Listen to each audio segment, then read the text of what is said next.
Hello, everyone. Welcome back to the program, Listening to God Daily, through His Word, where we take a portion of Scripture and read it out loud and make application. This portion is going to seem like deja vu if you were with us throughout the whole book of Genesis so far. It's Genesis 26, verses 6 through 16. If you have a Bible, you can follow along. If not, don't worry. I'll read it to you. This is just a short program you can watch throughout the day, anytime. It's only 5 to 7 minutes on break in the morning before you go to sleep to supplement your daily Bible reading. I'm finding it very interesting myself. I hope you all are too. Genesis 26, verses 6 through 16. And Isaac dwelt in Gerar, and the men of the place asked him of his wife. And he said, She is my sister. For he feared to say, She is my wife, lest, said he, the men of the place should kill me for Rebekah, because she was fair to look upon. And it came to pass, when he had been there a long time, that Abimelech, king of the Philistines, looked at a window and saw, and behold, Isaac was sporting Rebekah, his wife. And Abimelech called Isaac and said, Behold, of a surety she is thy wife. How saidst thou, She is my sister? And Isaac said unto him, Because I said, Lest I die for her. Abimelech said, What is this thou hast done unto us? One of the people might lightly have lain with thy wife, and thou shouldest have brought guiltiness upon us. And Abimelech charged all his people, saying, He that toucheth this man or his wife shall surely be put to death. Then Isaac sowed in that land, and received in the same year 100-fold. And the Lord blessed him. And the man waxed great, and went forward and grew, until he became very great. For he had possessions of flocks, and possessions of herds, and great store of servants. And the Philistines envied him. For all the wells which his father's servants had digged in the days of Abraham his father, the Philistines had stopped them, and filled them with earth. And Abimelech said unto Isaac, Go from us, for thou art much mightier than we. So what is going on here? There's a couple things happening here. Isaac went to dwell in Gerar. Now, where Gerar was where Abimelech was. He was in charge of that area, and he allowed Isaac to come and live there. Verse 7, they asked Isaac, What about this woman? What about this woman with you? And he said, Oh, she's my sister. Now, Isaac had to be at least 60 because he had two sons, right? Esau and Jacob. And Rebekah had to be with him for 20 years because he married her when he was 40. So if Rebecca was 20, she's 40 now. If she was 16, which is entirely possible when he married her, she could be 36 now. Even so, he told them she was his sister because she was fair to look upon at 36 or 40. Rebecca was still quite attractive. And he didn't want to have any issues with the men of Gerar who might want to do away with him to take her.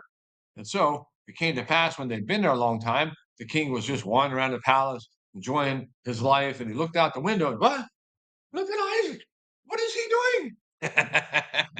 He was sporting with Rebecca. Another way is caressing. They were petting, they were kissing, they were hugging. That wasn't his sister. Better not be his sister. Well, she was his cousin, his uncle's daughter. Not really sure exact relationship there, but he could say, in a way, she was his sister, just like his dad did. You recall, Abraham went down to the Philistines, and Abimelech was there, and he told Abimelech that Sarah was his sister, and Abimelech almost took her to wife and got in trouble, and he had to pray and ask, give Abraham gifts, and Abraham had to pray for him so he could be blessed and the children could start coming again. So I wonder if that story was told generation to generation. Here's another Abimelech. Here's another son of Abraham, and doing the same thing.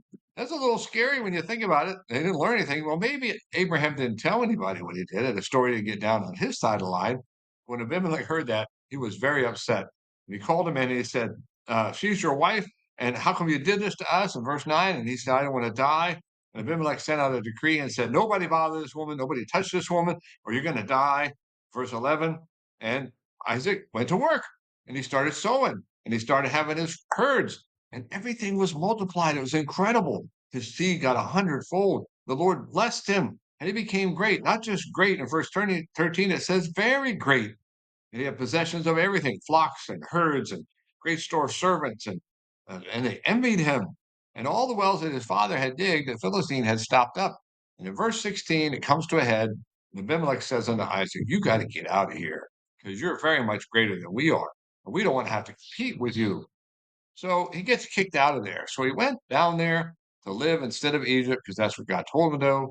And he did the same thing his dad did. He lied about Rebecca. That was a good thing they found out before something else happened because the devil would love to mess that line up. It's always best to tell the truth. If God is going to fulfill his promise, God's going to keep his word, then you don't need to worry about the consequences. God promises us to guide and direct us. And if we think we have to lie to do God's will, then we're wrong. We need to tell the truth in all of our activities so that when we tell people about the gospel, they don't question our word. There's no question that we're telling the truth. If we start lying about things like, yeah, I only weigh 60 pounds or I only weigh 140 pounds, people are going to say, no way, that guy only weighs 140 pounds. He got to be 200 at least, if not more. Or we say, oh, I got lots of hair and you're bald. If you start lying, people are not going to believe you when you tell the truth about the gospel. So let your witness in every day be truthful. There's no sense in lying. All right, we're going to run along if I don't get off of here. All right, guys, thanks for listening. Thanks for watching. And until next time, keep listening to God. Not me. Listen to God. He's got a plan for you.